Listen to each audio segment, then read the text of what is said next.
कद तक कर्म कमावने दोष न काहू जोग। असी कर्मा करके दूर होए हैं उस पिता परमात्मा तो, इते किसी नूं दोष नहीं दे सकते, ये साडे अपने कर्मा करके है।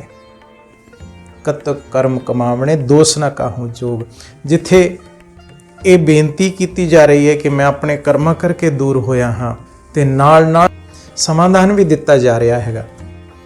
जे अखीरली पंक्ति की गल करिए आपां पूरा विचारांगे तो गुरु साहब फरमान कर रहे ने, कद तक होवे साध संग बिन से सभ्य सोच।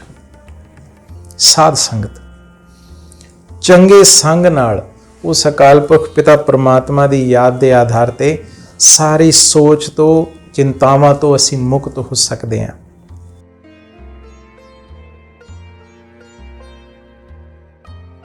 वाहिगुरू जी का खालसा, श्री वाहिगुरू जी की फतेह। अज दास साहब सारिਆਂ ਦਾ फिर स्वागत करता है जी। अज कतक महीने की संगरांद है जी। संगरांद के विशेष दिहाड़े ते अज आपां गुरु साहिब जी की बाणी दे विचों जिहड़ी आपां नूं सेहत मिल रही है उस बारे कुछ विचार करांगे। महीनिਆਂ ਦੀ विचार करना ये सिद्ध नहीं करता कि असी महीनिਆਂ ਨੂੰ ਮੰਨਦੇ हैं या इस तरीके नाल अपने जीवन ਨੂੰ ਚਲਾਉਂਦੇ हैं, पर जिहड़ी गुरु ਸਾਹਿਬਾਂ ने सानू सेहत बख्शी है, जिहड़ी साडे जीवन दे विच ਉਹ ਸਿੱਖਿਆ देना ਚਾਹੁੰਦੇ है, ਉਹ ਕਿਸੇ ना ਕਿਸੇ बहाने नाल सानू दे रहे हैं। ते जिहड़े कतक महीने की सिक्ख्या गुरु साहिब सानू फरमान कर रहे हैं, गुरबाणी ते कई थावां ते कर्म फिलोसफी की गल गुरु साहिबां ने की है। जिद्दां दा असी बीजांगे उदां दा सानू मिलेगा, उस तरह की फसल सानू वड्ढनी पैनी है। गुरु साहिब हुक्म कर रहे हैं जी, कद तक कर्म कमावने दोष न काहू जोग। असी कर्मा करके दूर होए हैं उस पिता परमात्मा तो, ते किसी नूं दोष नहीं दे सकते, ये साडे अपने कर्मा करके है। कद तक कर्म कमावने दोष न काहू जोग। जिथे ये बेनती की जा रही है कि मैं अपने कर्मा करके दूर होया हाँ, नाल नाल समाधान भी दिता जा रहा हैगा। जे अखीरली पंक्ति की गल करिए आपां पूरा विचारांगे तो गुरु साहिब फरमान कर रहे हैं, कद तक होवे साध संग बिन से सभ्य सोच। साध संगत चंगे संग नाल उस अकाल पुरख पिता परमात्मा की याद के आधार ते सारी सोच तो चिंतावां तो असी मुक्त हो सकते हैं। गुरु साहिब फरमान कर रहे हैं, कद तक कर्म कमावणे दोष ना काहू जोग। परमेसर ते भुलिया व्यापन सभ्य रोग। रोग मैनू काह तो लग रहे जी? परमेसर तो भुलिया, उन्होंने मैं भुल गया हाँ। गुरबाणी कह रही उन्होंने सदा याद रखो, पर असीं उन्होंने भुलते जा रहे हैं। तो वो भुलावे के आधार पर की हो रहा हैगा, सानू अनेक प्रकार के बीमारियां रोग सानू लग रहे हैं। परमेसर ते भुलिया व्यापन सभ्य रोग। बेमुख होए राम ते लगन जन्म विजोग। उस तो बेमुख हो गए हैं असीं। होना की चाहिए सी, असीं सदा उन्होंने चेते रखते, उस एक दे आधार ते जीवन नूं चलाउंदे, पर असीं उस तो बेमुख हो के जन्मां दा विछोड़ा सानू पै गया है। खिन में कौड़े होए गए जितड़े माया भोग। बिच ना कोई कर सके किस्थे रोवे रोज। अगे फरमान कर रहे ने, कीता कछु ना हो गई लिखिया तुर संजोग। वड भागी मेरा प्रभ मिले तां उतरे सब बेयोग। नानक को प्रभ राख ले मेरे साहिब बंदी मोज। कद तक होवे साध संग बिन से सभ्य सोच। कि हुण मेरे कर्मा करके जे गलबात खराब हुई है तो विच ना कोई कर सके किस थे रोवे रोज। किहदे कोल जाके मैं पुकार करा?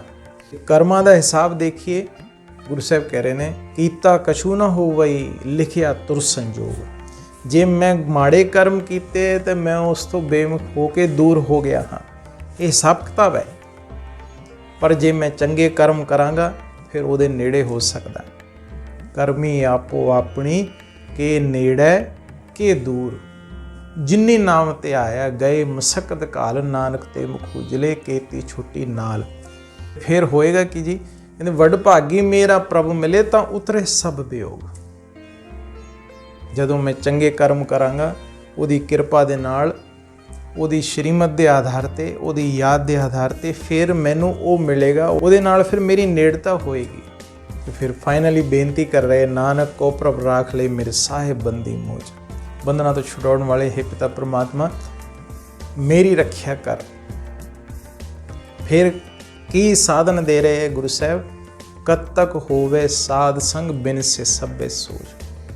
ਇਹ ਸਾਰੀ ਚਿੰਤਾਵਾਂ ਤੋਂ ਫਿਰ ਤੂੰ ਮੁਕਤ ਹੋ ਸਕਦਾ ਹੈ ਜੇ ਸਾਧ ਸੰਗ ਦੇ ਵਿੱਚ ਆਵੇਂ, ਸਤ ਸੰਗਤ ਦੇ ਵਿੱਚ, ਉਸ ਸਤ ਪਿਤਾ ਪਰਮਾਤਮਾ ਦੇ ਸੰਗ ਦੇ ਵਿੱਚ ਆਉਣ ਦੇ ਨਾਲ ਇਹ ਸਾਰੀ ਸੋਚਾਂ ਤੋਂ ਮੁਕਤ ਹੋ ਸਕਦੇ ਹਾਂ। ਕਿਉਂਕਿ ਸਿਰਫ ਇਹ ਕਹਿਣ ਸੁਣਨ ਵਾਲੀ ਗੱਲ ਨਹੀਂ ਕਿ ਜਿੱਦਾਂ ਅਸੀਂ ਬੀਜਾਂਗੇ ਉਸ ਤਰ੍ਹਾਂ ਦਾ ਸਾਨੂੰ ਫਲ ਮਿਲੇਗਾ। ਫਿਰ ਗੁਰੂ ਸਾਹਿਬ ਫਰਮਾਨ ਕਰ ਰਹੇ ਨੇ ਕਹਿਣ ਸੁਣਨ ਵਾਲੀ ਸਿਰਫ ਵਰਣਨ ਕਰਨ ਵਾਲੀ ਗੱਲ ਨਹੀਂ। ਗੁਰੂ ਸਾਹਿਬ ਦੇ ਪਾਵਨ ਬਚਨ ਨੇ, ਪੁੰਨੀ ਪਾਪੀ ਆਖਣ ਨਾ ਹੈ, ਕਰ ਕਰ ਕਰਨਾ ਲਿਖ ਲੈ ਜਾਓ। ਜਿਹੜਾ ਤੁਸੀਂ ਕਰੀ ਜਾਂਦੇ ਕੰਮ ਉਹਦੇ ਆਧਾਰ ਤੇ ਤੁਹਾਡਾ ਹਿਸਾਬ ਕਿਤਾਬ ਲਿਖਿਆ ਜਾ ਰਿਹਾ ਹੈ। ਕਰ ਕਰ ਕਰਨਾ ਲਿਖ ਲੈ ਜਾਓ, ਆਪੇ ਬੀਜ ਆਪੇ ਹੀ ਖਾਓ, ਨਾਨਕ ਹੁਕਮੀ ਆਪੋ ਜਾਓ। ਫਿਰ ਆਪੇ ਹੀ ਬੀਜਾਂਗੇ, ਸਾਨੂੰ ਆਪੇ ਆਪ ਨੂੰ ਕੱਟਣਾ ਪੈਣਾ ਹੈ। ਤੇ ਇਸ ਤੋਂ ਮੁਕਤ ਹੋਣ ਵਾਸਤੇ ਪਿਤਾ ਪਰਮਾਤਮਾ ਇੱਕ ਕਰਮ ਫਿਲਾਸਫੀ ਦੀ ਸਾਨੂੰ ਸੋਝੀ ਦੇ ਰਹੇ ਨੇ। ਜਿਸ ਤਰ੍ਹਾਂ ਦੇ ਕਰਮ ਕਰੇਗਾ ਉਸ ਆਧਾਰ ਤੇ ਤੈਨੂੰ ਹਿਸਾਬ ਕਿਤਾਬ ਦੇਣਾ ਪਏਗਾ। ਤੇ ਫਿਰ ਇਸ ਸੇਧ ਨੂੰ ਸਮਝ ਕੇ ਸਾਨੂੰ ਚੰਗੇ ਕਰਮ ਕਰਨ ਦੀ ਪੁਰਸ਼ਾਰਥ ਸਦਾ ਕਾਲ ਕਰਨਾ ਪੈਣਾ ਹੈ। ਹਰ ਟਾਈਮ ਕਰਮਾਂ ਦੇ ਉੱਪਰ ਅਟੈਂਸ਼ਨ। ਜਿੱਦਾਂ ਦਾ ਕਰਮ ਮੈਂ ਕਰੂੰਗਾ ਉਸ ਹਿਸਾਬ ਨਾਲ ਸਾਨੂੰ ਜੀਵਨ ਅੱਗੇ ਮਿਲੇਗਾ। ਜਿਸ ਤਰ੍ਹਾਂ ਦੇ ਕਰਮ ਹੋਣਗੇ ਉਸ ਹਿਸਾਬ ਨਾਲ ਸਾਨੂੰ ਮਤ ਸੋਝੀ ਮਿਲੇਗੀ, ਉਸ ਹਿਸਾਬ ਨਾਲ ਸਾਡਾ ਹਿਸਾਬ ਕਿਤਾਬ ਹੋਏਗਾ। ਤੇ ਇਸ ਮਹੀਨੇ 'ਚ ਇਹ ਆਪਾਂ ਪੱਕਾ ਕਰਨਾ ਹੈ ਹੁਣ ਕਿ ਆਪਣੇ ਕਰਮਾਂ ਦੇ ਉੱਪਰ ਅਟੈਂਸ਼ਨ, ਕਰਮਾਂ ਦੇ ਉੱਤੇ ਫੋਕਸ ਦਿੰਦਿਆਂ ਹੋਇਆ ਚੰਗੇ ਕਰਮ ਕਰਨੇ, ਪਿਤਾ ਪਰਮਾਤਮਾ ਦੀ ਯਾਦ ਦੇ ਆਧਾਰ ਤੇ, ਉਹਨੂੰ ਚੇਤੇ ਰੱਖਦਿਆਂ, ਉਹਦੇ ਸਿਮਰਨ ਦੇ ਵਿੱਚ, ਉਹਦੀ ਯਾਦ ਦੇ ਵਿੱਚ, ਤਾਂ ਹੀ ਫਿਰ ਆਉਣ ਵਾਲਾ ਸਮਾਂ ਸਾਰਾ ਸਾਡਾ ਸੁਹੇਲਾ ਹੋਣ ਵਾਲਾ ਹੈ। ਫਿਰ ਹੋਣਾ ਕਿ ਇਹ ਲੋਕ ਸੁਖੀਏ ਪਰਲੋਕ ਸੁਹੇਲੇ, ਨਾਨਕ ਹਰ ਪ੍ਰਭਾਪੇ ਮੇਲੇ। ਇਤਨੀਆਂ ਕਿ ਬੇਨਤੀਆਂ ਪ੍ਰਵਾਨ ਕਰਨੀਆਂ ਜੀ। ਹੋਈਆਂ ਭੁੱਲਾਂ ਚੁੱਕਾਂ ਦੀ ਖਿਮਾ, ਸਾਰੇ ਗੱਜ ਕੇ ਫਤਿਹ ਬੁਲਾਓ ਜੀ। ਵਾਹਿਗੁਰੂ ਜੀ ਕਾ ਖਾਲਸਾ, ਵਾਹਿਗੁਰੂ ਜੀ ਕੀ ਫਤਿਹ।